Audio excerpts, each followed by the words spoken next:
You're tuning into the Active Mom Podcast with physical therapist, Dr. Carrie Pagliano, a real mom's guide to all things postpartum return to workouts after baby.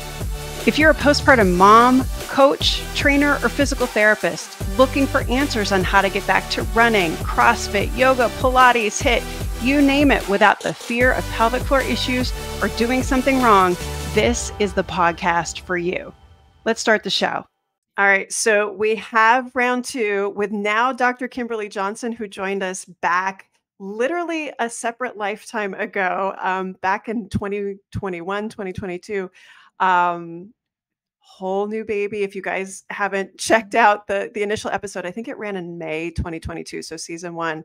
But Kimberley, you might know her on Instagram as Wild Matrescence, and she is the very reason that I now know what the word matrescence means.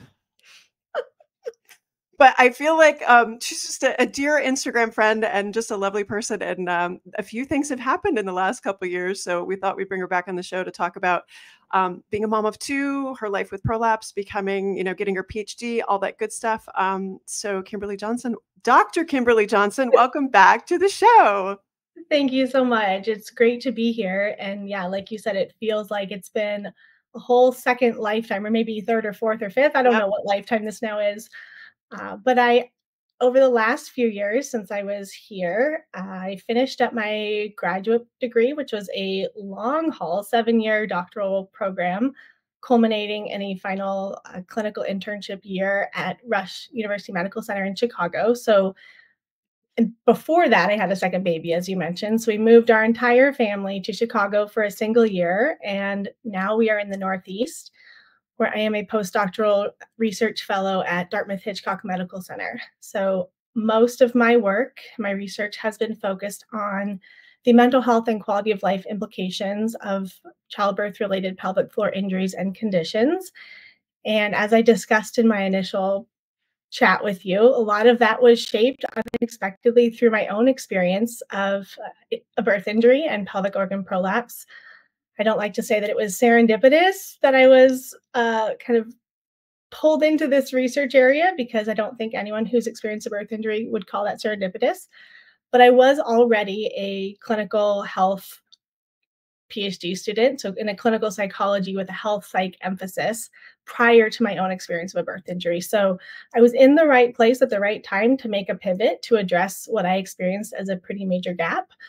And my work now is targeting both provider communication patterns and how that communication shapes mental health, as well as developing more comprehensive and accessible mental health treatment resources for people with birth injuries and prolapse. Yeah, no, there's so many good things to talk about. And then also in a prior life, and I'm going to say this wrong because I think I got it wrong last time.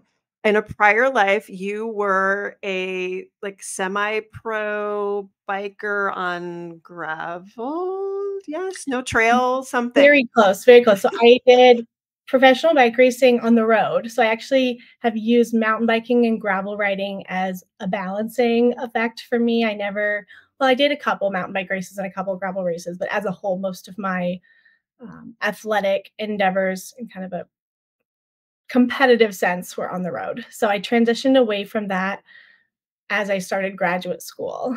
So I did a race in 2018 on the gravel race, and that was my last bike race. But I think I would like to try to do another gravel race because it's just super fun, and I love reconnecting to that athlete part of my identity. I've also done a fair bit of Nordic skiing and a bit of Nordic racing. So happy to be in a part of the country where that is a dearly loved sport.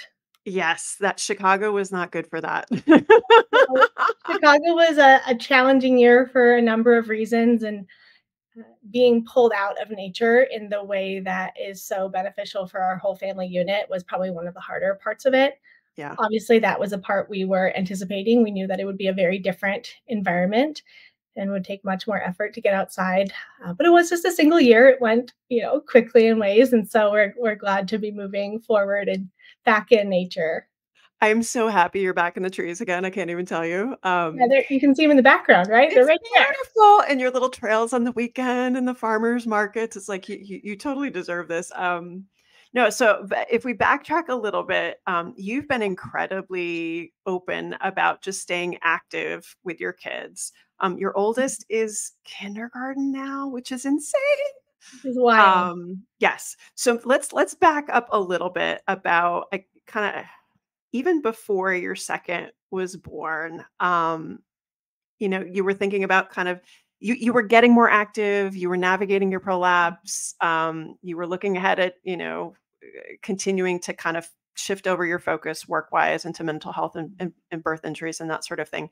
I think one of the big questions that comes up, and I don't think we talked about this last time, Yeah. was when you've had a birth injury, and I'll take the professional and the personal answer on this. One of the biggest fears is it okay to get pregnant again? Am I going to hurt myself? Is it going to be worse? So maybe you can talk us through kind of how you navigated that personally. And then, from a professional aspect, like what should we know as providers kind of working with our clients on how to navigate that or help people work through that question?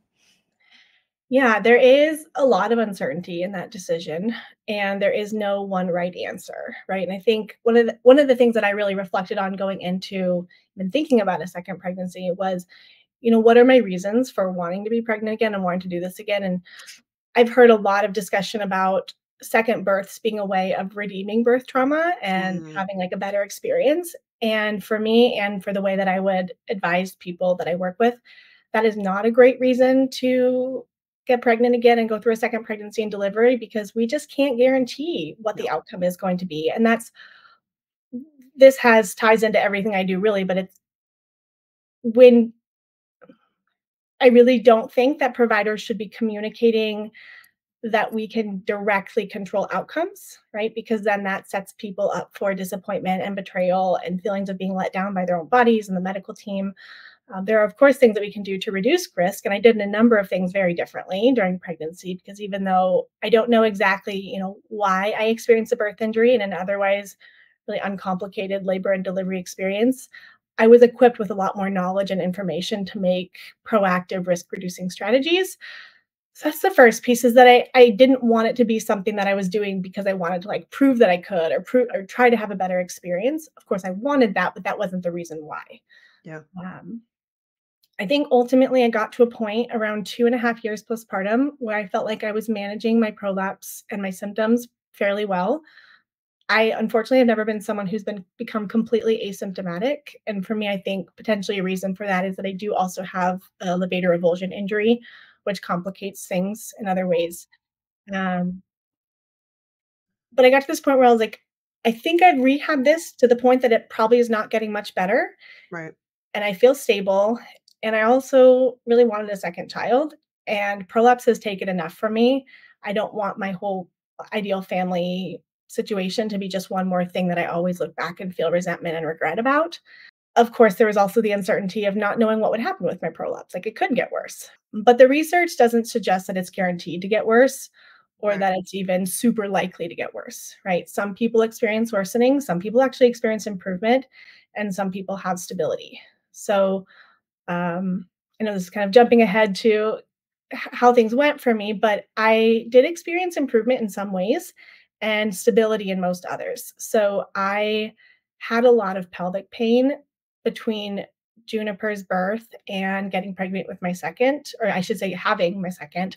But after his birth, almost all of my pelvic pain went away, Mm, which was a very unexpected shift for me. And I have, my own hypotheses of what might be going on, but it still was a very unexpected outcome. And with that shift came the ability to use a different kind of pessary in a more helpful way. So I've now been using a cube pessary since he was born. Not immediately, right? As soon as you have that enough sufficient tissue healing to feel comfortable using a pessary. But prior to his birth, I couldn't use other pessaries because of my avulsion. They didn't stay in the right way. right. And a cube pessary was really uncomfortable and provoked more pain and tension. And after he was born, it has been something that provides good support without the pain. So it's been a great option for me. And that wasn't the case prior to him being born. So Yeah. for me, I did experience improvement in my pain, my prolapse symptoms. without the pessary, and the grading of my prolapse is the same, so that Mhm. didn't improve or worsen. And I'm careful when I talk about this because I don't want to put this out in a way of, if you do all these things that I did, you too can have this Right. problem. Yeah. You know, right? And there are factors we can control and factors we can't control. Yeah. Um, but it was Yeah. something for me that I don't regret, and I am happy that I didn't let my prior birth injury be the prime decision maker there. Yeah. No, I feel like there's like an evolution of that conversation, because inevitably that's one of the first questions that comes up Yeah. when I'm working with a patient. And there's like that initial counseling where we're like, hey, this is what we know. But here's the other thing too, which you kind of shed a light on, is you're kind of an N of one. And that's why I think your story is so unique because, just in 5 years, we're looking at prolapse incredibly differently. We're having conversations about avulsion. And if you guys don't know what that is, basically it's a birth injury where you can have the muscle tear away from the bone or something along those lines. So it makes it really hard. So if the muscle contracts, you're not generating tension and support. And there's still a lot of work to be done there on good diagnoses of it and Mhm. treatment for it. And there's just not a clear pathway forward on it right now. There's lots of people trying a lot of different things. And then pessaries too. I feel like the conversation around pessaries back when you had Juniper was like, okay, last resort before surgery. And we didn't even really have within our field a conversation of pessary and whether it would work or not in the context of avulsion because we weren't even talking about avulsions 5 years ago. Mhm. So I feel like there's such an evolution just in that short period of time in her tiny little life that Mhm. we're just looking at it so differently. But it really does have to be, this is Abby, by the way, in case you guys, she's my co-host today, and she is not happy on my lap right now. She's going to curl up on my fleece on the floor. No, I feel like there's been an evolution, but at the same time, it very much is this nuanced conversation of what are we walking in? What are the variables? We're not quite sure where this is going to go. We don't have an algorithm for this yet, but Mhm. let's see how far we can get, which is really essentially what you did. Yeah. And one of the things thinking about kind of your second part of that question is what should providers know? Yeah. This is also, I guess, a recommendation for people going into a potential second pregnancy is one thing that I did that I think was a great idea and helped me select a provider that I think did a good job for me was be having like, interviewing in a way, interviewing a number of different providers and Mm, being very transparent and upfront about the fact that you experienced a birth injury, whatever it was, that you have prolapse, however you want to describe what you're dealing with, and see kind of how they respond to that and see how they discuss that. And for me personally, I decided that the red flag wasn't going to be a provider who didn't have like high level of expertise, right? Because there, unfortunately, it's very rare to find a provider with a high level of expertise mhm, in managing birth injuries and pregnancy after birth injury because this is such a relatively recently expanding area mhm, of emphasis and research. So that the red flag wasn't going to be, a provider who didn't have a high level of expertise, as much as that would be ideal, but rather, looking for a provider who responded with intellectual humility and not dismissiveness and not mhm, acting like it didn't matter or it had no implications for another pregnancy, and who respected and valued my input on kind of what I've learned and what I shared that I wanted. mhm. So for me, that was, and I had a number of different encounters with different providers that made it pretty clear that these responses vary a lot, right? Across providers. Yeah, which is really it's very cringeworthy as a professional. We're like, wow, this inconsistency is really not okay. And I think of all birth injuries, probably prolapse is the one that there's so much fear surrounding. Mhm. And then there's also, again, we always talk about the double-edged sword of social media. Good news, we're talking and we're friends. Bad news Mhm. is not great information. What really gets me, and I would love your thoughts on this, is this approach or these exercises, this will fix your prolapse. What are Mhm. your thoughts around that sort of marketing verbiage, and how that can impact somebody navigating a birth injury? I think that to be honest, it's pretty harmful messaging because one, we don't have the research supporting the idea that anything can fix a prolapse, unfortunately. I wish we did. Um, but this is a really there for and I'm sure everyone who has a birth injury who's listening to this can probably connect with this, that there is a lot of desperation Yeah. in these early periods of coping with a birth injury or a prolapse diagnosis and just wrestling with what this means and what are the implications. And one of the things that was hardest for me that, was actually a pretty traumatic experience as this kind of all unfolded is like, oh my gosh, like this can't be fixed. Like what? Like there is no clear Right. answer. Like I can't just reverse this. And like, we're at, 2019 when it happened with me. It was like, 2019, what can't be fixed, right? Like I Right. fractured my cervical spine and bike, like I broke my C2 and I'm okay, right? Like how can this not be fixable? Yeah. And so I think there is such this like inherent desperation and experiencing something that feels so um fundamentally broken, honestly. Like there's this feeling of being fundamentally broken. Yeah. And we can talk about all the layers of that maybe later, maybe different today or later, different time. But this is the reality, right, for many people who've experienced a birth injury. And so when you have someone that comes in and says, "Buy my program and I'll fix you," right? There's this desire to say, like, I'm willing to do anything, right? I'm willing to do Yeah. any possible thing that might fix this. And so even if it maybe won't, like, I want to try it, right? Because I don't want to think that I left any stone unturned, right? Right. And so I think that it's harmful for providers to really take advantage of people in an incredibly vulnerable time of the lifespan and in navigating this type of injury. And you see that as there's been more awareness and discussion of pelvic floor symptoms, there has been also more kind of capitalizing on that for marketing, Oh, very much. Yeah. right? And so what I would rather see is providers or professionals saying, here are some things that we know can help do XYZ. And we don't know, some people might experience positive changes in their prolapse, some people might experience changes here, but like focusing on what we can actually do, right? Yeah. And not making promises to fix something that for many people won't be fixed. Yeah. And that's a really uncomfortable reality to sit with and to say to you today is it's it's uncomfortable to say like not everything can be fixed, right? Yeah. But it's worse to believe everything can be fixed and then not be able to fix your prolapse and then feel like I must be doing something wrong. Because if this Yeah. is fixable and this is not fixed for me, then clearly I'm missing something, right?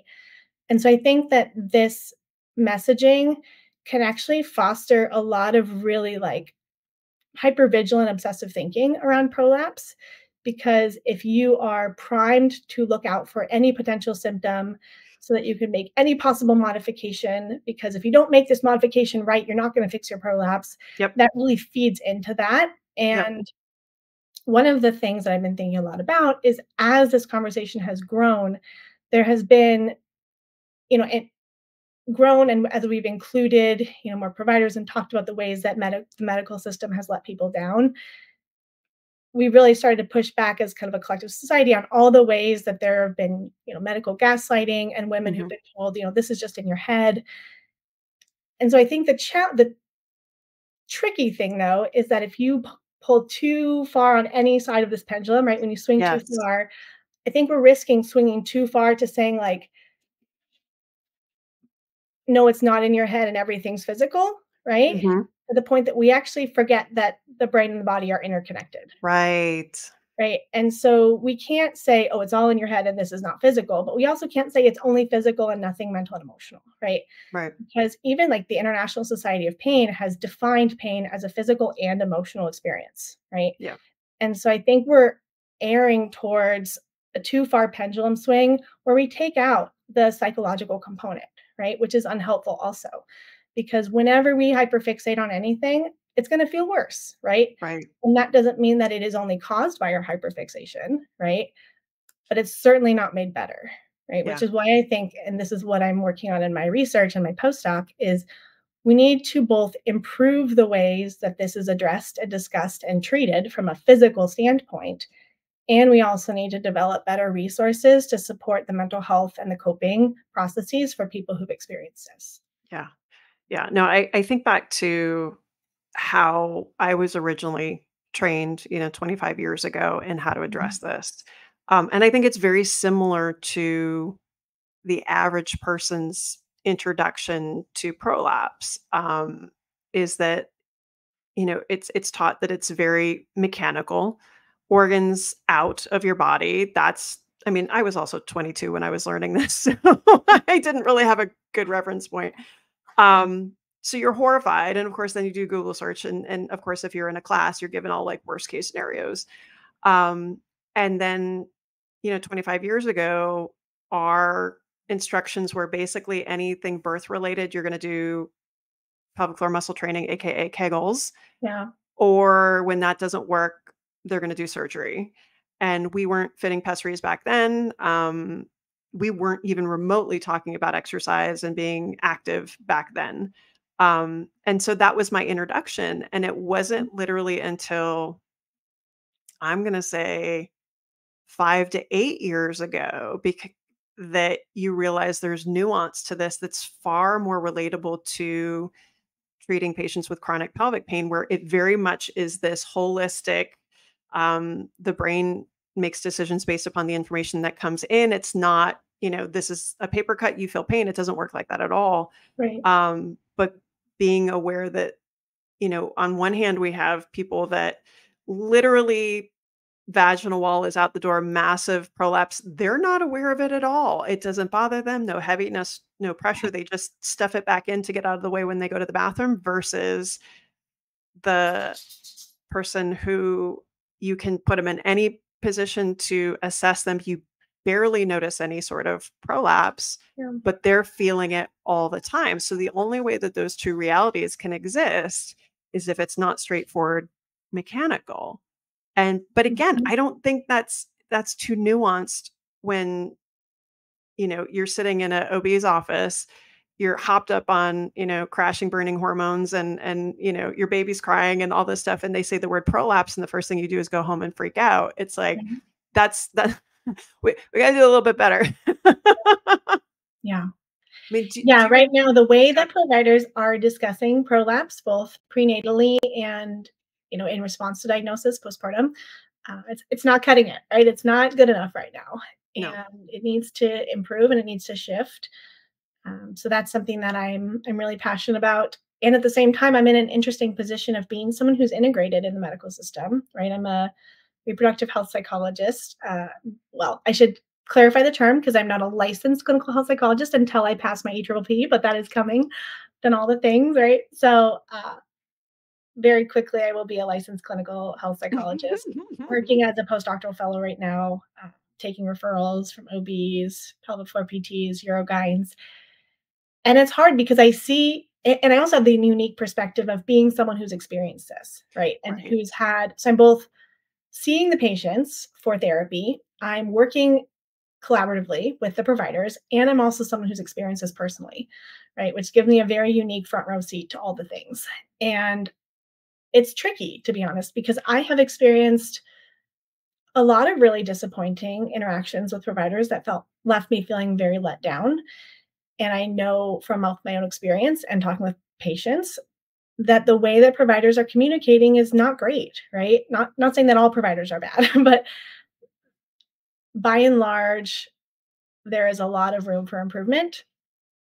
And also, the medical system and the healthcare system, and especially in our country, and that's what I can speak to, makes it really, really challenging for providers to do better, right? And I Yeah. think that that's a part of the discussion that I haven't seen much on social media is it's really easy to say you should do better. And yes, Mhm. right?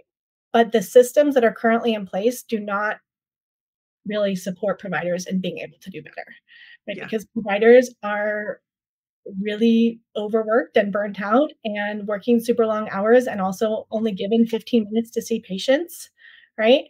And not given time for continuing education. And a lot of these things weren't actually taught in medical school, right? And Right. that's shifting. And I'm hoping that, this next generation of medical students and residents will start to have better information. But it's not as simple as just saying you should be giving this information. And No. so I think both realities are true, right? On one hand, providers need to be doing a better job. it's not as simple as just doing a better job. And so, like, where are these gaps? And that's what I'm researching actually right now in my provider focused research, is actually doing um, focus groups and interviews and surveys to find out, like, what are the biggest gaps and how can we actually address those gaps and fill these gaps, so that you as providers can be supported in making these changes to benefit your patients, right? Yeah.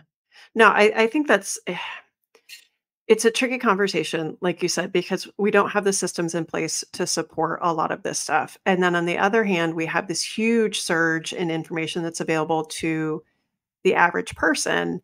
Um, and I have to believe that there's some parallels here. I was just reading Jill Crap this morning. She posted a paper about um, so they were looking at basically like information on lichen sclerosis on TikTok, Um, and who puts information out, is it providers, is it patients, is that sort of thing.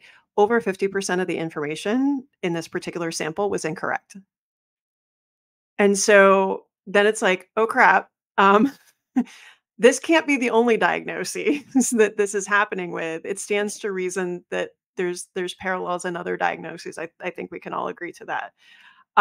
So how do we ensure that, you know, while the system's still broken, you've got patients that are trying to arm themselves with information.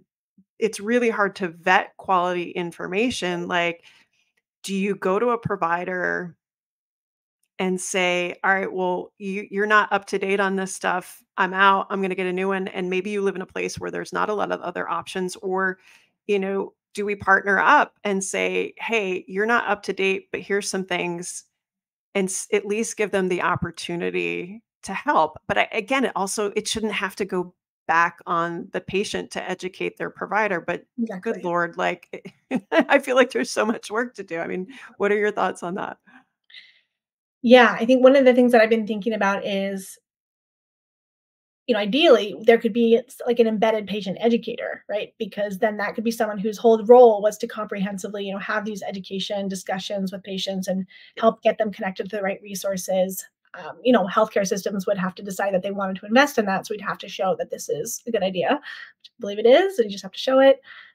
But I also think that this is a reason why it's valuable to have resources for providers. So that's like, even if you don't know all the information, here's what you can still give patients, Yeah. right? And it's almost like a library or kind of a resource bank of, if this, then this is a good resource. So that at least you have something, right? Mhm. And I'm going to be speaking with a group of residents this year. So I'm doing, mini presentations for family medicine and OBGYN residents. And it's a start, right? It's not gonna Yeah. cut it, but it's a start, and so I think Yeah. integrating this into going back in time and integrating this into both primary care, medical education, residency, all that. But I think, my fellowship is actually housed in primary care, and when I've talked Mm. to some people about that, they're like, "Wait, what?" Because it seems like a very clearly OBGYN issue, or specifically like a pelvic health specialty issue. Yeah. But I actually think that that's part of the problem, right? When this is Yeah. so siloed that only a few providers can speak to this, it Mhm. leaves a whole lot of people without any resources or treatment options, right? Right. Because we know already that the wait lists for pelvic floor PTs and urogynes is really, really long. And so I do think a part of the problem is, or part of the solution is equipping more providers with kind of base level knowledge and referral resources and treatment resources. So I'm working closely with OBGYNs, but my kind of where my fellowship funding comes from is actually primary care. Yeah. Um, Utilization, I think, is for somebody who's in cash based and has been for I think like 8 years now, and having worked in insurance space for a really long time. Utilization for me, I think, is incredibly important. Like the average person, I'm like, if you have symptoms that are very straightforward and you'll respond to basic stuff, please go to your basic local clinic that has basic level training, and you're probably going to be just fine. It's the ones that are either complex. So I would put yours in that complex situation, just because the avulsions involved, those sorts of things. And also your activity level and whatnot. Not that every person doesn't deserve that, but I think that was almost like a pre pre situation. But like I think there's ways to use cash based out of network more efficiently. Because what I hear on podcasts and stuff all the time, and they're like, "Oh, pelvic PT is so expensive." I'm like, "Bullshit. It's not. If you have insurance and you have physical therapy in your insurance, guess what? It's covered." Mhm. Now, that's gonna give you a base level, but to eh, save us for Mhm. the stuff that nobody can figure out. Um, and again, it shouldn't have to be that way, but unfortunately our system is set up that way. But again, it's utilization. Let's really use the basic stuff to its full capacity. Let's refer to them more. Let's clear a lot of this stuff up. Mhm. Um, and I think that would help a lot with the wait lists. Um, I think it would again, it's just referral to the appropriate providers. Make sure that there's comprehensive care. If somebody's not getting better, don't hold on to them. Refer Mhm. them out to getting comfortable here. Refer them out to the people that can handle that. But again, that's a huge evolution. Like when I started, there was maybe 9 of us in the DC area, and I knew everybody. And now I Mhm. couldn't even begin to tell you who's here. I really couldn't. Like there's just so many, which is a great problem to have. But again, with the awareness, I think hopefully we're using more efficiently too. So Yeah. Yeah, I hope so. And I do think, there's a number of different people have different perspectives on this, but there are yeah, different reasonably high quality online programs, right? I That would can agree. be good Yep. options for Hmm. people who otherwise don't have options, Yeah. especially, we know that certain populations are harder to reach, right? Rural populations, Yeah. there's the same health disparities in pelvic health as you see across healthcare, right? And Right. so, there's some of these online programs can be more affordable, more accessible. And so I Yeah. think Absolutely. including some of those, Yep. evidence-based online programs as part of like a resource library for Hmm. providers would actually be really helpful because then if there was 6-month wait list for a provider, they could say, You could get started. let's Yep. run the wait list. And in the Yeah. meantime, let's go ahead and get you started with this because I know that this is a pretty solid program and a lot of people benefit from it. Yeah. No, I agree with that 100%. And again, it's just, but again, it's going back to the system being broken. Of there's this assumption that it's 1970 and you plunk down your insurance card and it covers everything, which could not be further from the truth these Correct. days. Yeah. And especially when you've got, I don't know if this is happening up where you are, but I mean, we've got so many people leaving medicine, period. Mhm. Um, and I mean, I'm not even in a state that's outlawing, anything in particular yet. So Mhm. I just feel like it's just any medical issue, it just makes it really hard to navigate as a patient. And so, I think that's where a lot of those online programs came from, is just out of desperation for just some basic information, somebody to Mhm. listen and somebody to validate. Um, on that line, there's one that I'm thinking of where she has a bank. It's Margot Oh, yeah. K. Mhm. She was on our show earlier this year. She has a bank of prolapse photos. Mhm. I have thoughts about that. What do you think? I think it's one of those things that sounds very kind of like jarring when you first hear about it. Not jarring, might be not the right word, but we're so used to sanitizing and covering up all these sensitive issues that Yeah. like, oh, you can go look at vaginas feels a little like, ooh.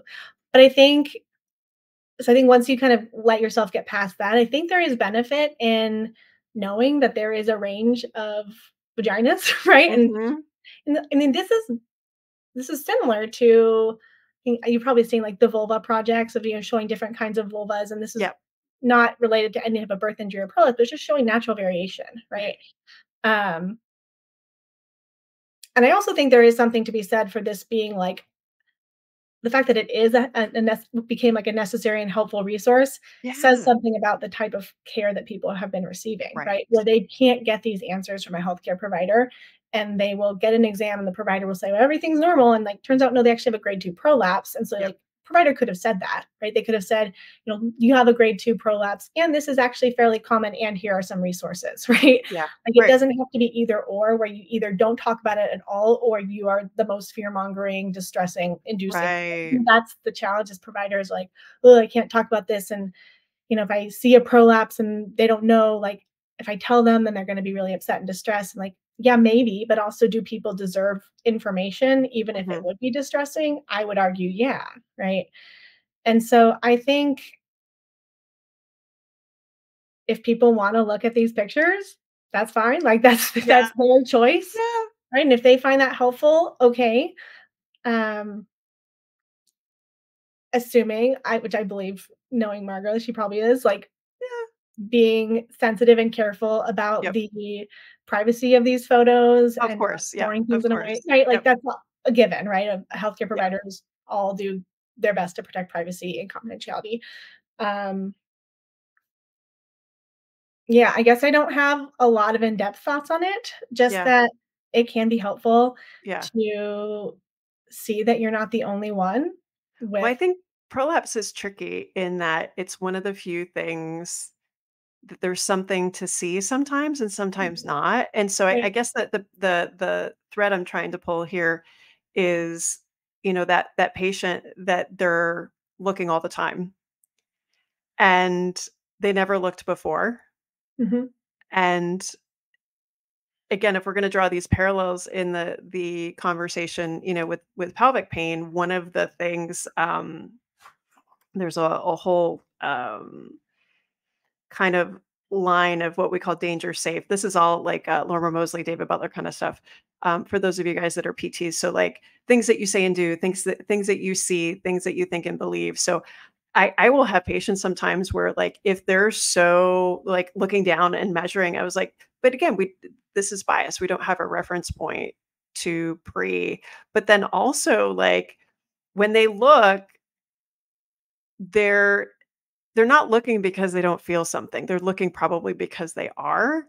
And so again, I feel like it's so tricky, but what I've started doing with patients is in the beginning ask them like, you looking, is that make you more fearful or less fearful? Like, is this a piece Mhm. of data that's going to be helpful or harmful to you? Is this something that is going to influence kind of Mhm. what's going on? For you, kind of what was your experience? Were you a looker or Yeah, I'll give, like, I guess, a personal and professional response to this. Yeah. Professionally, this is not too dissimilar from how um, a range of OCD-like behavior show up. Oh, yeah. Yeah. In the perinatal period, especially. I worked with a patient last year who had experienced a miscarriage, and she was having very compulsive checking her underwear. Right, Mm. constantly checking her underwear, Mhm. to the point that it was just pretty all-consuming and Right. distressing and actually time-consuming. Right, because if you have to go to the bathroom to check your underwear constantly, that's Yep. actually take time away from the rest of your life as well, right? Yeah. And so, we talk a lot about the checking behavior with prolapse, but this is not unique to prolapse, right? This shows up in many different contexts, right? Mhm. And it's not to say that everyone who's checking their prolapse has OCD. That's not what Right. I'm saying. But what I am saying is that this is a commonly experienced behavior for people with obsessive compulsive related disorders and and the perinatal period more generally. And one of the things that is really unique to the perinatal period is that our brains are really primed to be obsessive, right? Our brains Mm. undergo dramatic changes across pregnancy and postpartum, and it is biologically normal to be hypervigilant to threats, right? And I think this is an important piece that often gets left out of this discussion is that we are in a really, like, neurologically primed state to be obsessive in the Yeah. postpartum period. And from, like, a developmental evolution, whatever word you wanna use, like, from a whole human history perspective, Yeah. this was adaptive, right? This obsessive tendency kept our babies alive, right? Mm. And so I think the challenge, for those of us working in perinatal mental health is to recognize that a lot of this is normal, right? Mhm. And I don't mean common, not normal. I mean, like, actually normal, right? It Yeah. is normal to be hyper vigilant to whether your baby is sleeping. It is or breathing during sleeping. It's hyper normal to be have these intrusive thoughts about dropping your baby or like all the things that come up postpartum. Like, that is normal. And Mhm. the problem is not actually whether you have these thoughts and urges, it's what you do with them, right? Mm. And it is the meaning that you attribute to them, right? And I so if gotcha. you have an intrusive thought that you might actually cut your baby while you're cutting up potatoes in the kitchen, like, that thought is not actually a problem. That thought is normal. The Mhm. problem is if you respond to it in a way that is if you believe that that thought is true or could be true and you stop cutting potatoes and you stop going anywhere, right? You have to look at the impact of the thoughts and the urges. Yep. And so I think the same is true with this is whenever someone engages in a compulsion, that strengthens the obsession, right? That is Okay. the nature of obsessive compulsive disorders is your brain develops this idea that I'm okay because I engaged in this compulsion, right? Because if you always have an obsession that is paired with a compulsion, you never get the chance to learn that you can be okay without engaging in the compulsion, right? Yeah. So going back to the potato cutting example, if you always put the knife down and leave the kitchen, your brain develops a belief that my baby's actually okay because I left the kitchen and I put the knife down, right? Mm, Not my baby's okay because I wasn't actually going to cut him in the first place, right. right? Um, so I think the same comes up with prolapse, where when we check our prolapse, it strengthens this idea that we need to check in order to reduce anxiety or to figure out Yep. what's going on or to be able to fix the problem, right? Yeah. Um, there really isn't a benefit in checking your prolapse 10 times a day from both a physical standpoint and Yeah. definitely a mental health standpoint, right? Yeah. Um, the physical standpoint, and this is something I can say even though I'm not a PT, but I've had a lot of, consultation, professional work with them, both Yeah. personally and professionally. Your prolapse is going to change across the day, right? And change across scenarios. And it's also not going to change so dramatically, so quickly that if you check it 5 minutes later, it's going to be different, right? Right. So it's both problematic to check it consistently because you probably will notice changes. And by Hmm. changes, I mean maybe worsening, right? Because if you check it in the morning one day and then towards the end of the day the next day, it might seem like it's worse, right? Hmm. Um, but it's also like you're not going to notice meaningful changes from like a rehab standpoint by checking Yeah. consistently, right? And so for me, I pretty much completely stopped checking. Yeah. It was something that wasn't helpful. It really increased my anxiety. I had a very visceral disgust response to Hmm. it as well. Like I would check it and I would both like with my fingers and also looking with like a mirror and I had like a disgust response, which Yeah. definitely increased my own sense of shame and brokenness. And, that comes with a whole host of other mental health implications. And so Hmm. it was very helpful to stop checking almost completely. Yeah. Uh, I maybe check every few months at this point, Hmm. and sometimes I'll check after, like, not immediately after, but like a few weeks after being really sick. Oh, yeah. I will say that if you check immediately after, you'll probably feel like it's worse, and it's probably unhelpful to do that because it's Yeah. probably gonna be worse forever, Right. right? So I stopped checking immediately after being sick. I have asthma, and so I do tend to be hit pretty hard by respiratory viruses, and Yeah. that's a bummer as someone with a birth injury, and so I've developed a lot of strategies for managing both the physical and the mental health aspects of respiratory viruses. Yes. Yeah. I hope that was like a helpful mini No, crash that course, was no, but that was really good. I mean, it's an interesting conversation that I'll have with people.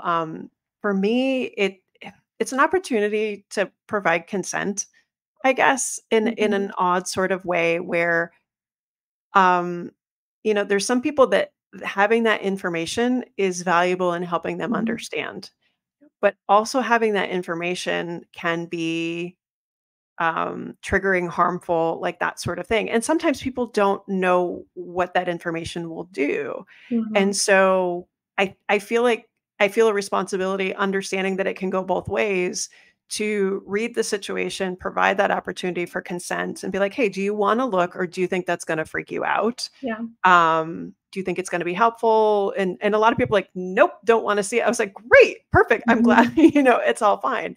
yeah, But eh, I feel like the other part of the conversation that's similar here is when we talk about anatomical prolapse versus symptomatic prolapse. right, And I'm very much on the line of you can have anatomical prolapse 17 different grades. There's only three or four, depending on your scale, yeah, um, or versions of it, whatever.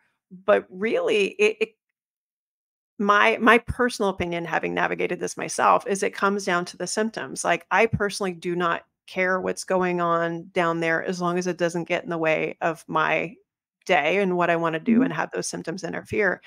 And I've yeah, had some people say that it invalidates their birth injury. And mhm, I'm like, I and that one I did not see coming because again, I was mhm, like, I feel like they can coexist. Like, mhm, let's treat the symptoms, acknowledge that there's an injury, acknowledge that there's an anatomical issue, But let's not let the anatomical issue be the sole thing that we're Mhm. trying to change, because the thing that we're likely to change the most would be the symptoms. Yeah. What do you think? I think that I think I agree and completely understand kind of the intention, and I also could Yeah. see ways that it's felt invalidating potentially Yeah. because on one hand, if like you said, if we are only focusing on anatomical change and that anatomical change can't necessarily happen, right? The research Right. doesn't support that this always happens in a linear, straightforward way or at Right. all. Then that's going to be investing time and energy in something that is not actually going to plan out, right? So then Right. that sense of like maybe kind of mentally and emotionally detaching from that as a goal and connecting to the goal of symptom shifting and symptom reduction, right? And living a meaningful quality, good quality of life despite whatever anatomical Yep. presentation is there. Like that is a really great goal and perspective. I think the challenge is that like again, it comes back to that pendulum, right? Where when you swing to the Yeah. pendulum of saying it's the symptoms, and then you say, well, the grade doesn't matter. What it looks like doesn't matter. Like that is the thing that I think then probably lands for people as Yeah. invalidating, because they can both matter. Like you said, like it doesn't have to be one or the other, Yep. and so it also doesn't have to be just focusing on symptoms, right? Or we can say like we can't always change the anatomical grade, um, but we know that the same things that'll change the symptoms are also the same things that would probably change the grade for most people, right? Right. And Right. so, and we know that this is distressing, and I want to validate that, right? Yeah. It's um, it can be upsetting to feel really blindsided and forever changed by an injury you didn't even know about. Yeah. It's a possibility, right? Yeah. And I think this brings in a lot of the themes of intimacy and sexuality, and there are a number of reasons why, for many people, it does matter what their vagina looks like, Yeah. right? No matter, even if the symptoms aren't interfering with daily activities in Yeah. like a direct way. Yeah. So I do think it's possible to kind of hold both intention Mhm. at the same time. Yeah. No, Um, I think so too. And again, the other thing I always think about when we have these conversations, um, you having a daughter yourself, is how do you, like, again, when do you ever start looking? In our generation, mhm, speaking for myself, that was not a conversation I had mhm, with my mom. Love you, mom. Um, yeah, and so we now think, okay, how do we teach our kids plural, mhm, um, no matter what the gender? How do we teach them how to look and understand and be curious, mhm, um, and also be aware, you know? And again, trying to figure out how to present this to a kid is like, the information that we have, we've got, I mean, again, I don't think had come out the last time that we chatted, but like, if you look at the average prenatal organs, what some of the data is saying is like, yeah, the average woman's, could have a grade 1 or grade 2. So the problem isn't, it's the grading system. It's like, mhm, well, why don't we scrap that and call it a 0? Or what, like, does that whole mhm, system that we're grading everything on, is it actually not reflective of normal physiology? right. Yeah, and And it's like how much of the kind of hyperfixation that happens yeah, is actually about a new injury versus something that was there all along that you just didn't pay right. attention to, which I think for some people that's true, and for other people that's very not true, right? Yep. For some Yep. people, there was a very clear birth injury and a very clear Oh yeah. well, some people say, like, I had, incontinence and IBS symptoms or, constipation, like, all the way through, Mhm. my kidneys, and so, yeah, I can kinda see the thread, and for other Yep. people, there is no thread, right? And, like, it's a Right. really clear, like, no issues, major issues, and so I think we have to Yep. be careful too in how we talk about this to not I think that that can get close to gaslighting sometimes of saying, like, "This was Mm. there before," right? Like, "You just didn't know," right? Because I think Yeah. when we frame it that way, because I've seen content on this that's I've had, like, kind of that cringe response to it of basically invalidating that this is a birth injury or a birth-related change and saying like, Mhm. "Oh, no, this is probably there all along because this is, the iceberg thing of that there was the constipation and the bearing down and bad pressure management, and so, that was just kind of the last tipping point." Mhm. And I think that that's true for some people and very untrue for others. Yeah. Not saying it's untrue that there's an iceberg effect, but it's untrue that there was, like, a clear pre-existing issue that, like, linearly Yeah. to prolapse. Yeah. That's where I feel like those conversations really do, and it has to be individual. It really does, Mhm. because when I'm asking questions, that's one of the things that I'm trying to figure out is how much of this was big baby, fast delivery, Mhm. forceps or whatever, and then how much was, you know what, there were some things, genetics, hey, that wasn't working in your favor, your mom had that, or you had constipation, or the things that you referred about. And so part of the conversations I try to have is how we got here, Mhm. because you and I can have the exact same symptoms and completely different ways we got there, and that's why our rehabs to some degree will be different, because, eh, you know, maybe I can't change my genetics, well, Yeah. I can't, that's a fact. But that shouldn't necessarily, I look at it as, and again, I feel like all these conversations can go both ways depending on how you put it, because I'll have people ask, "Well, what can I do to prevent prolapse?" And I'll ask, "Well, did your mom have prolapse?" "Yes, my mom had prolapse." I'm like, "Okay, knowing that, let's go in as aware as we possibly can, have these Mhm. conversations on how to approach a birth, considering, you have this particular risk factor, which may or may not pan out." But again, like, I would like to go into it with a conversation that's informative and empowering, but I can Right. definitely see how it could go off the rails and be like, all right, Mhm. well, sorry, Kind of like your mom had fatalistic. it. There's Yeah. nothing you can do, right? 'Cause that's the thing is, like, Right. the value of these conversations aren't just in preventing birth injuries, right? Mhm. There are many cases in which, we can reduce risk and likely change the trajectory of what happens. Yeah. And I don't believe that we will ever be able to prevent all birth injuries because we can't control everything, right? Right. And so we need to have these conversations so that people can reduce risks that are within their control and not feel like they could have done something differently and didn't Yes. know, right? Because that's really blindsiding and contributes to betrayal trauma, right? This Yep. idea of like, if only I would have known, I could have done all these things. Right. Right. So empowering people to make the different choices that are within their control and also providing information and resources so that it doesn't feel like it's the absolute end of a life, an active life or a Yep. meaningful life. If they do still experience this and not framing it as if you do this, then you won't have prolapse, right? Because then if they think that they Right. do everything right and then they still end up with a pelvic floor injury or condition, then there's a sense of like, I must have done something wrong, right? So being Yep. able to have this nuanced discussion in a way that reduces risk where possible and also create space for the reality that not everything can be prevented and controlled, and that's hard, right? That is uncomfortable, and I think that that's Mhm. why it's not happening, right? Because this is uncomfortable for patients and providers, and so providers need to build up a little distress tolerance as well, Yeah. and being able to have discussions that may actually bring up distress, right? Because I will never say these conversations won't bring up distress. They Mhm. probably will. What I will say is that distress is not something that we need to be afraid of as providers, right? In the same way that you probably heard this in the parenting sphere, right?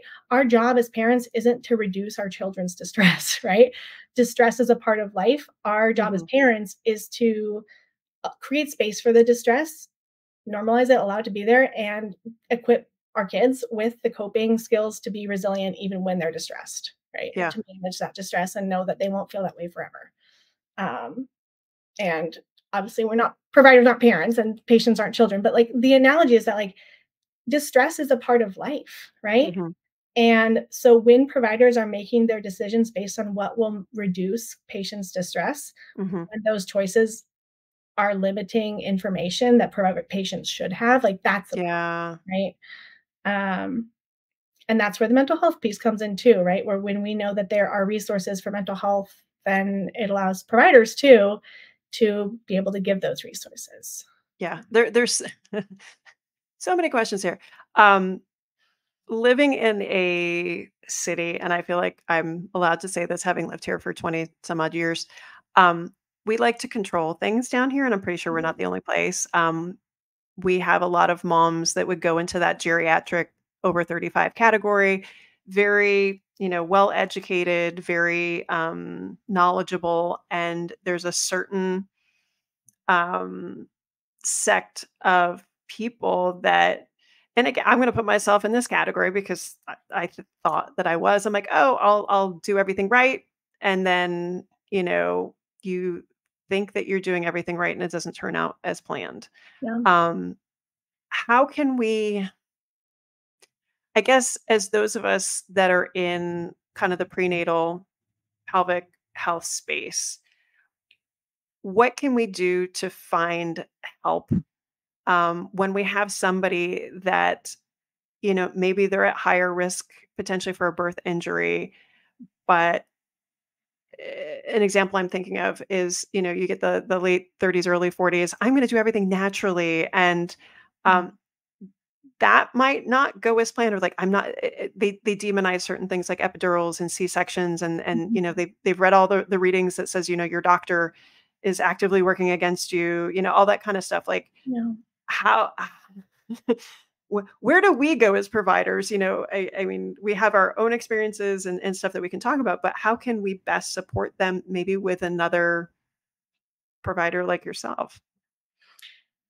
Yeah, I think, one thing, kind of a general recommendation that a lot of people would be more open to is that the perinatal period is such a transformative period of both risk and vulnerability. And so connecting with a mental health professional, even proactively, can be a great Mhm. choice. And that can align well with people who would want that kind of natural wellness kind of experience. The Yeah. idea that, like, I can do something proactively to support my well being, right? Mhm.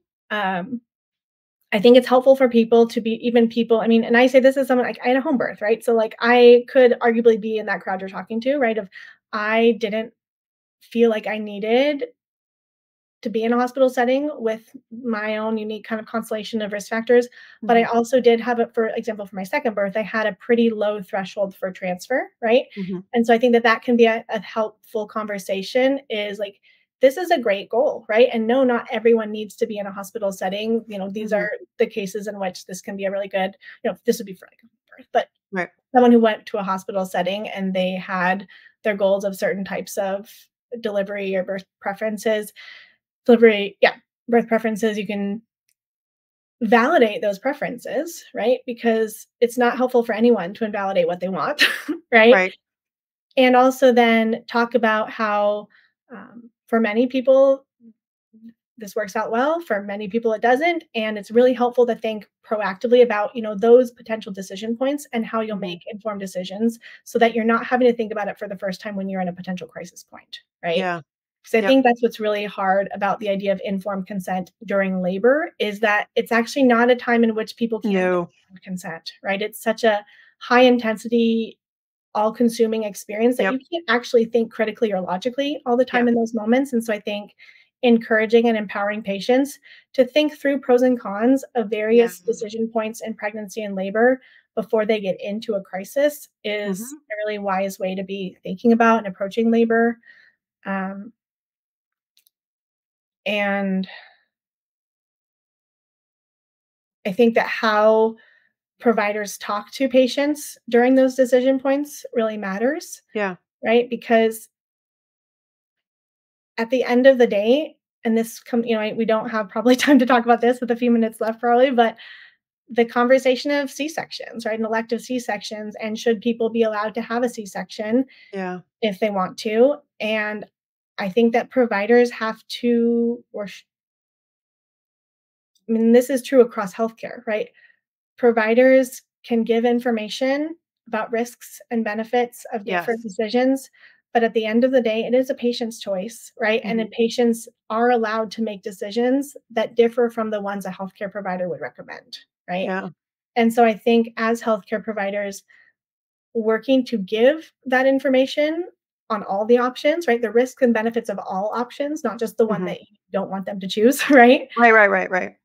Is important, and supporting patients and to the best of your ability and making decisions that align with their values and their priorities, Yeah. knowing that those values and those priorities might not be the same ones that you hold as a healthcare provider. Right. Yeah. Yeah, those are there's 2 conversations points that I like to have when people come in for prenatal checks, and there's not really anything going on. I'm like, how married are you to your birth plan? That gives me a sense of like their mental flexibility. Um, and what have you prepared for? What have what do you want? And typically if they're talking like demonizing C-section, that's always a funny one for me, always, because I went through 2 myself. The first one wasn't planned, the second one sort of was. Um, but what I learned from my situation is I did not prepare for that at all, and I think that Mhm. impacted me hugely. So if I see somebody that has a gap that they're avoiding because they think that won't happen to them, I'm like, let's just get that information. Let's understand what it is. Because again, you and I are Mhm. sitting here having this very logical conversation. In there, it doesn't work like that. Like it's just not. And the other thing that I talk to them about is, again, how married are you to kind of the things that you want? Are you feeling resistance from your provider? Mhm. Please do not think that you're going to be the person to change that provider's mind. And if it's like the first check in and you're not feeling the warm fuzzies, trust that feeling. Yeah. I had a patient expecting twins, and they basically told her to stop exercising. And Mm. she's like, "Well, why?"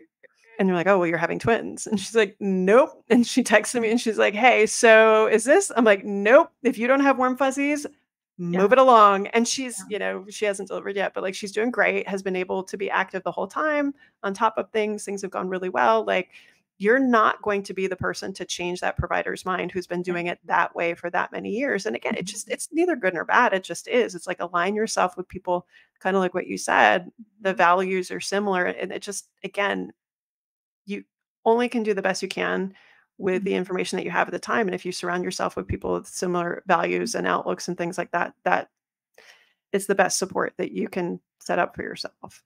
Yeah, But absolutely. And I think that providers also sometimes, I mean, everyone needs to keep this in mind in interacting with other humans, is yeah. that everyone has their own unique story, right? Their own unique story that's shaping their perspective. Mhm. And a person who is very anti C-section probably has a story that shapes that, right? Yep. And a person who is very, people should always be offered an elective C-section probably has a story that shapes that, right? And Yep. so before reacting in a really kind of intense and kind of aggressive or volatile way Yep. to something that differs from what you would choose, I think it's helpful to pause and say, where is my response coming from? Like, why do I feel so Right. strong? And also, why might they feel so strongly? And you don't know, right? We won't know other people's stories, but we can guess that they do have a story, right? And so, Yep. holding those different stories with a little bit more gentleness, I think, can go a long way to having those Yeah. discussions in a way that leaves people feeling supported and validated, Mhm. because there is no one right way to have a baby, right? There's no one right way to Mm-mm. build a family. And Yeah.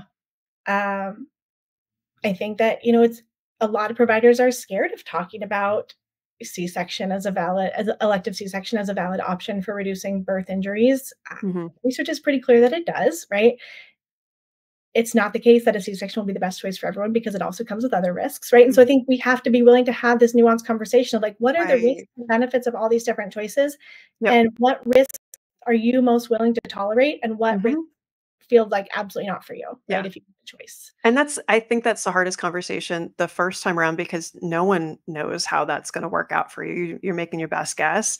And even subsequent pregnancies, you've got one data point, but like that's not necessarily going to hold true for the Yeah. subsequent pregnancies. You're a little bit more informed. You can make those decisions, but again, there's still those things that we can't control.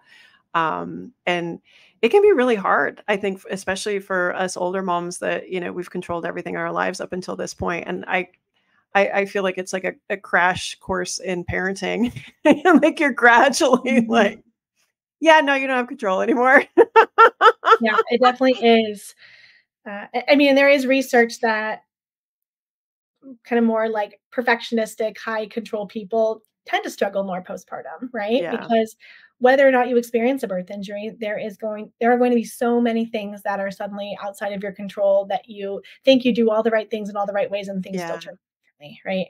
Um, and so coming again, closing out that birth choice conversation, in terms of birth trauma and mental health implications, it's less about, the research does show that it's less about what type of birth people have in terms of like C-section, vaginal delivery, mhm, instrumental even, like, and more about whether people feel supported and empowered and yeah, involved in the decision-making process, yep, right? And so it really just highlights that there is no one right way to give birth, but the one thing that we can be doing a lot better as uh, healthcare system and providers and people who are working with pregnant people is letting them into that discussion and not just telling them what to do, but helping them think through risks and benefits and Mhm. giving them the full information so that they can think through risks and benefits Yeah, absolutely. and not medical Absolutely. gatekeeping. Right. So if we're going to throw open those gates, as a provider, let's say you're newer starting out working with pregnancy and postpartum, what's the best way to find a mental health provider who's experienced in working with birth injuries or pregnancy or things like that? Mhm. What's the best way to find somebody? That's a really good question, and the answer is harder than I wish it was, right? I know. I think there are more providers who do a great job with birth trauma and less who have a background in birth injuries, and that's Mhm. actually one of the things that I'm really trying to change in my fellowship is developing and being able to kind of disseminate or make more accessible resources for the mental health aspects of birth injuries because Mhm. I've had a number of patients that I've seen and people in my research studies that have said, I did try to see a provider who said they specialized in birth trauma, but then I spent the whole first 3 sessions just, like, trying to help them understand what prolapse was and why it Mm, was impactful. mm-mm. And so then I was like, "Well, forget it, I'm not gonna pay to educate someone else, like, pay my Right. money to educate someone else." And so I think that's part of the problem is that there are actually a number of great birth trauma therapists and looking for that, and I think, PSI International has a good resource bank, so that would be a good place to start, state by state resources, as well as, a lot of medical centers have a perinatal kind of specialty area where there's a group that's doing perinatal work. And so trying to connect with those groups, but there aren't a lot of providers who are trained in birth injuries. Mm. It's unfortunate. So Yeah. so you're gonna fix that, right? Yeah, it's all fast, but I'll try Put to it make on it a your little to-do dent. list. Put it Yeah, on I'll your make it a to-do little dent, list. hopefully. All right, so as long as we're talking about your to-do list, what's on your to-do list, as a New Englander in winter? Yeah, we are really excited to do more Nordic skiing this winter. So there's a center here, it's called Oak Hill, that is putting a ton of money into improvements and renovations of their Nordic Center. And I think Dartmouth's actually hosting the NCAA championships either this year or next year. So they put in Nice. snowmaking and lights for Nordic skiing, which is pretty unheard of. Right? And allows me to be cautiously optimistic that I will still be able to ski even if there is a low snow winter thanks to climate change. So Yeah, right? Don't even get me just to started add on in that. another heavy topic at the end there. No, it's I'm excited to amazing. go skiing. Yeah, where I grew up in Western New York, we used to have plenty of snow, and now they have to go to a downhill, center that they have, like, a 1K loop that they'll make snow on. I mean, can you imagine Mhm. just, like, 1K loop for 5K? It's just so boring, like, I know. because Yeah, there's no snow anymore. I'm like, "This is ridiculous." it is pretty sad. So we're Okay, so looking forward to that. good. Um, one thing I even had in my back of my mind is that we kind of sped along in a different topic, but I wanted to just briefly mention that I think it is good and okay to integrate pelvic health as early as toddlerhood, right? And I think Mm, that that's part of the problem is that suddenly this is a issue for the first time postpartum. And I'm not saying that this will fix the problem or prevent all birth injuries, but I think that it at least will build some pelvic health literacy from a very early age. I taught my daughter to moo while she's on the toilet, right? And not strain and teach her proper toilet positioning and yep, um, teach her that she shouldn't hold her belly and, like relax your belly. And that helps with various things, right? And so I think just integrating the developmentally appropriate pelvic health concepts is both helpful in developing like a better foundation for lifelong yeah, pelvic health, but also destigmatizing these conversations and destigmatizing this as like an off limits part of your body to talk about and seek help for, because that's a big problem with yeah, um, support seeking postpartum, right? yes, Because there is this whole like there are so many people with undisclosed, undiagnosed pelvic floor conditions. yeah, And we know from the research that patients aren't bringing this to their provider to talk yep, about, and providers aren't asking, right? yep, And there's kind of this assumption that the providers have an assumption that patients will bring what's impactful to them. Patients aren't bringing this because of stigma. And so yep. we need to shift stigma. And I think part of that is starting these conversations really early. Yeah. No, I totally agree. I love when, Juniper gives a good, pelvic injury, birth injury to her dolls. That's my favorite. Yeah. Those moments I'm like, "Oh, I told her too much," like, maybe, but no, she says it in a very, like, calm, neutral way, which I'm like, It's "Okay." just a thing. It's very kind of normal and which I she's like, "Yeah, whatever, birth She gets injury." her. Yeah, she's resting right now because she had a birth injury and, she just had a baby, so it's important for her to rest. I'm like, "Yes, it's true." Oh, I wish your Juniper. doll didn't have a birth injury, but I'm glad you've learned the importance of But if postpartum. she did, you got it covered, right? Yeah. Now, is Ansel there yet as far as birth injuries or No, he's not quite. okay. Um, but he does moo on the toilet when he's starting the potty training a little bit. Excellent. Just dabbling in that. We didn't moo, we did poop. We just said poop, and she still does that, and she's 11. Like, if she's super constipated and she'll, like, try and hold her breath, and I just look at her and she's like, "I know, I'm not supposed to do that." In a very tween kind of way. Yeah, but my hope is that our children and this next generation Mm, more broadly won't have to learn as many things the hard way as we yeah. did. Yeah, no, I hope you're right. Again, I just seeing how far things have come, even just in the past 5 years, by the time our kids have kids, I should hope that a lot of this is navigated, and at least in a much better situation that we're in now. So, um, but again, I think so much is we need to credit our, women for talking about it. We need to credit our providers for being open and having conversations, our women in research, clinical practice, all that kind of stuff. I think the other thing too is just better understanding that the pelvic floor is more than this hammock, and just understanding the three dimensionality and the fact that when we're talking about birth injuries, we're talking about muscles and fascia and ligaments and all the things, and not oversimplifying it and just seeing how beautiful and complex and intricate it is. Mhm. I think the more that we can be upfront and clear and not oversimplify our bodies, the better too. So they're pretty Absolutely. magnificent, you know?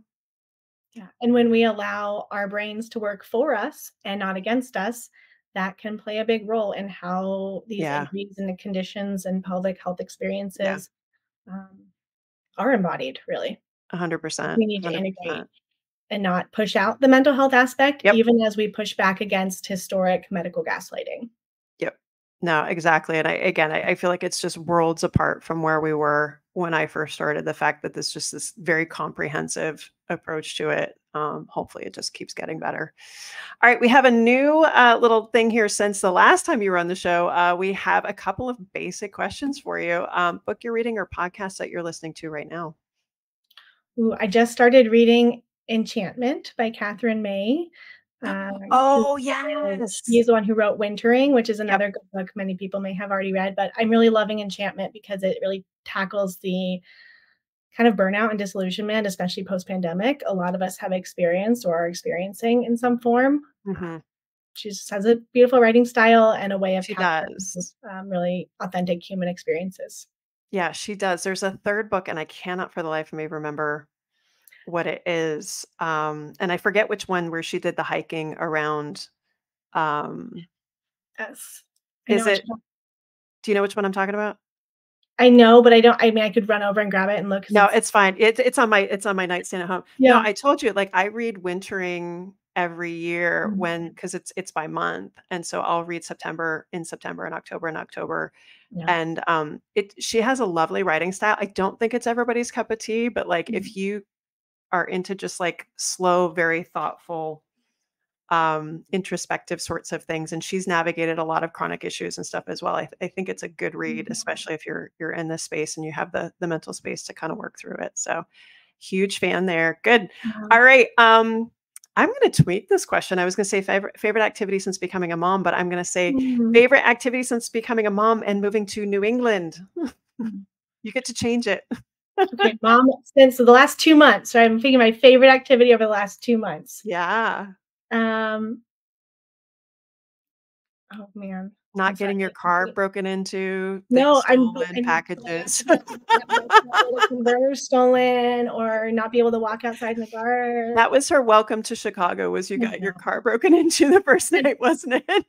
I had such a positive attitude going into the year and, like, very much rejecting all stereotypes and unfortunately experienced some Mhm. very challenging things over the year. So, Yes. my favorite experience becoming a mom and not becoming a mom in New Hampshire is, seeing the fall colors in the White Mountains. Yes. Beautiful. It's gorgeous. Is it okay, you you can like one, you can like both. How different is it from Utah, the colors? Very different in just the landscape is very different. They're Yeah. both incredibly beautiful natural landscapes, but very different. Yep. And I do miss the aspen trees. That's something Yes. I loved in the Mountain West. Yep. And we don't really have aspen trees here. We have a really cool blend of evergreen and deciduous that creates Mhm. some, like, beautiful layering during the fall season. So they're Yep. both beautiful in The different the ways. the Northeast is more condensed, I think, and we have a lot more different colors, I think, as opposed to like the West, I feel like is very just, aspen yellow kinds of stuff. Yes. So, Yeah, there are definitely more diverse color yep, patterns here. yep. Well, I'm Mhm. glad they're putting on a show for you. They All have right. been. One piece of advice for moms. Mhm. Don't let the perfect be the enemy of the good. Ooh. That's the one that I've really lived by as both a graduate student parent and, moving into, next phase of my life and career. But I think even for anyone who wasn't in graduate school and didn't, wasn't on the same track as I was, it's easy to get caught up in trying to do things a certain way and have a vision of how you want things to play out. And oftentimes holding super tightly to those maybe excessively rigid ideas of how things, quote, should be can actually get in the way of being present and enjoying the good that can be experienced right in the midst of the mess. So, I like that. And I like that better than done is better than perfect either. It has some nuance to it. mm, I like it. It's more positive. Done is just like screwed them out. yeah, because you can apply this to various contexts and situations in different Yep. ways, I right? like that. I like yours better. Thank you. It's been promoted. Who is someone in your space that we should know about? Who's got your attention right now? Mm, I always have a hard time with these questions because my anxiety says like, "Oh, you have to pick I have to use my own Help example. Don't the perfect be generally describe. It just the it, right." it doesn't have to be anybody like particular. Like who are you loving right now? And it can be Bluey too. That's fine too. I I think this is a hard question because 'cause I'm a lot of people. No worries. One of the people that I've always this is more pelvic health, but Yeah. she's Okay. been impactful in my life, and she Hmm. continues to be doing really meaningful things, is Julie Weeb, Yep. because I think she's been part of the paradigm shift with managing pelvic floor injuries postpartum. Hmm. Um, I might have to come back to this with my list That's okay. No problem. of all Uh, my favorites because uh, there are so many good people. there are. On a side note, your professional thoughts on the Bluey episode where, um, spoiler alert, they were going to move, and there was no like heads up on that Um, one, and my daughter watched it before bed, and she was broken. I That was emotional for me because it happened at a time when I was questioning everything about having Yes. left Utah. I was like, "Should we have just stayed there? Is Bluey making a better decision than we did?" Right. Because they decided not to move at the Hmm. end. And Yes. so I was, like, watching it and, like, feeling all the feels of having moved across the country with 2 kids and uprooted them Yes. from their childhood home to a place that was harder than we anticipated. Yes. So I had a lot of my own personal reactions to that It that I was awful. It was awful. There was no heads up on that one, and my daughter was 10 at the time, and I'm like, "Why is she broken?" This quick little, 15, 20-minute thing, and she's lost her mind before she went to bed. I'm like, Yeah. Where's the parental advisory here?" Okay, so professionally, you're saying that that Mhm. was an appropriate response for her and me. Okay. I'm gonna come back 'cause there's someone that I was just thinking about for Oh, your yeah. question. Yes. This is an Instagram account Okay.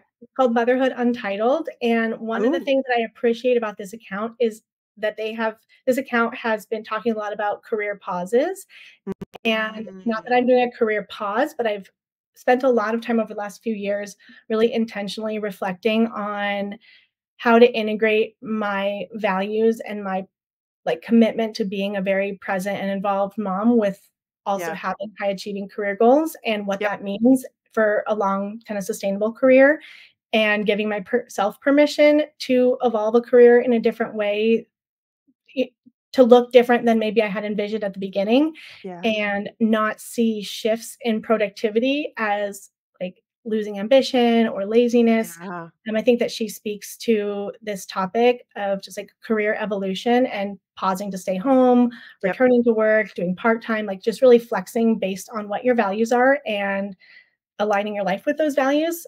I appreciate the conversation there.